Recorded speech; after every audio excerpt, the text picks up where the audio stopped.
broken nose, the story of a forgotten machine, a restless man, and the home that was waiting to be found. The man who needed to disappear. Daniel Marsh had not slept properly in 4 years. Not since the meeting started, the kind that begin at 8 a.m. and end when the sky outside the office window turns black. Not since the apartment in the city became a place he went only to stare at the ceiling and count the hours until he had to go back. He was 34 years old. He had a good salary, a leather chair, and a view of a skyline that everyone else seemed to find beautiful. He found it suffocating. One Tuesday morning, he walked into his manager's office, placed his company laptop on the desk, and said 4 words he had been rehearsing for 2 years. "I'm done. I'm leaving."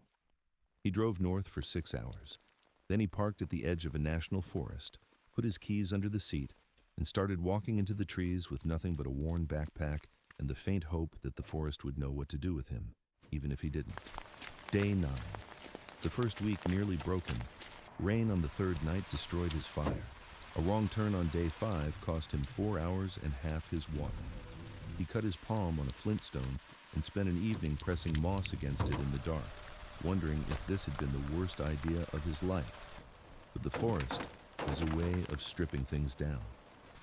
By day 8, Daniel had stopped thinking about the office. He had stopped thinking about much at all. There was only the next task: find water, find shelter, stay warm, keep moving.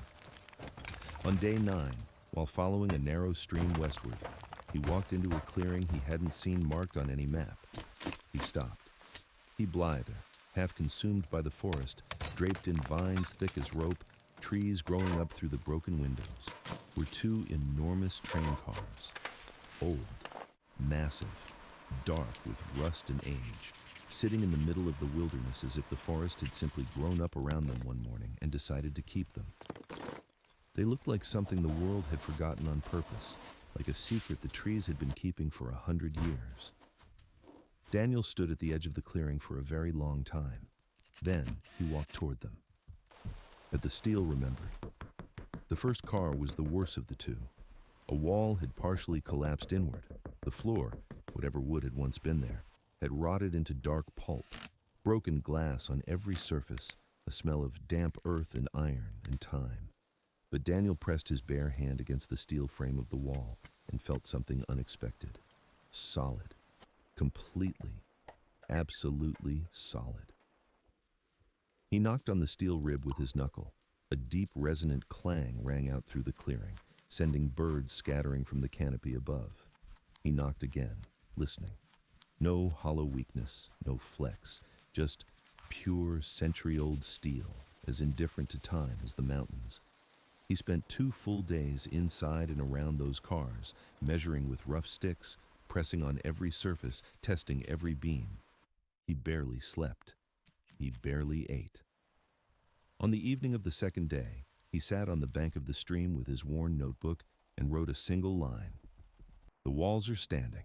That means something. I'm going to make this a home." He named it Station 1. Then he rolled up his sleeves and began. Chapter 4.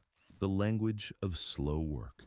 There is a particular kind of satisfaction that no office in the world can give you. The satisfaction of making something real with your hands. Daniel discovered it on the 3rd morning when he made his first clean cut through a length of fallen alder timber with his folding saw. The sound of it, long, slow, rhythmic, filled the clearing like a kind of music. The smell of fresh-cut wood rose around him, sharp and sweet and alive. He worked from first light until he could no longer see his hands. The rotten floor came out first, plank by rotted plank pulled free and stacked outside.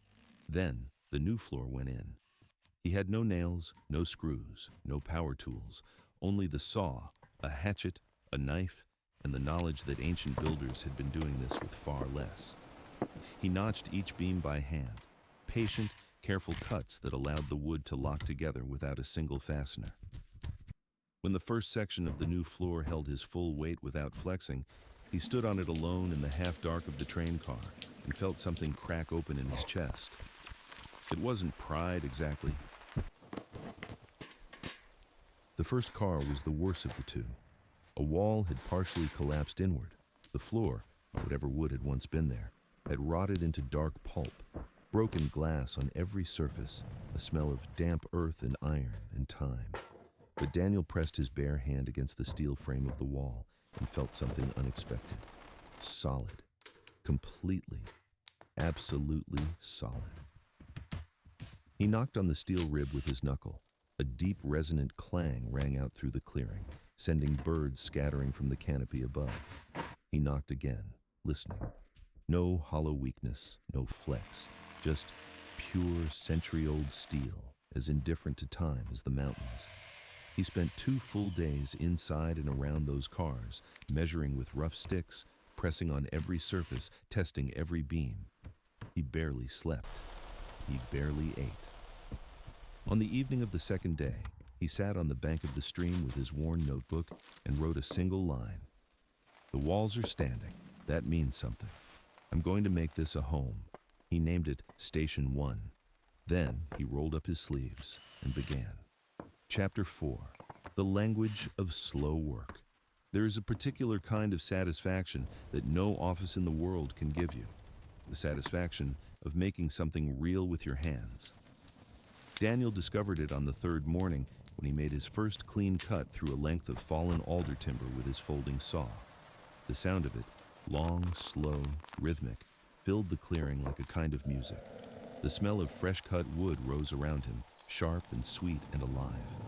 He worked from first light until he could no longer see his hands.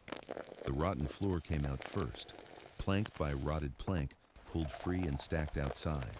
Then the new floor went in. He had no nails, no screws, no power tools, only the saw, a hatchet, a knife, and the knowledge that ancient builders had been doing this with far less. He notched each beam by hand, patient, careful cuts that allowed the wood to lock together without a single fastener. When the first section of the new floor held his full weight without flexing, he stood on it alone in the half-dark of the train car and felt something crack open in his chest. It wasn't pride exactly,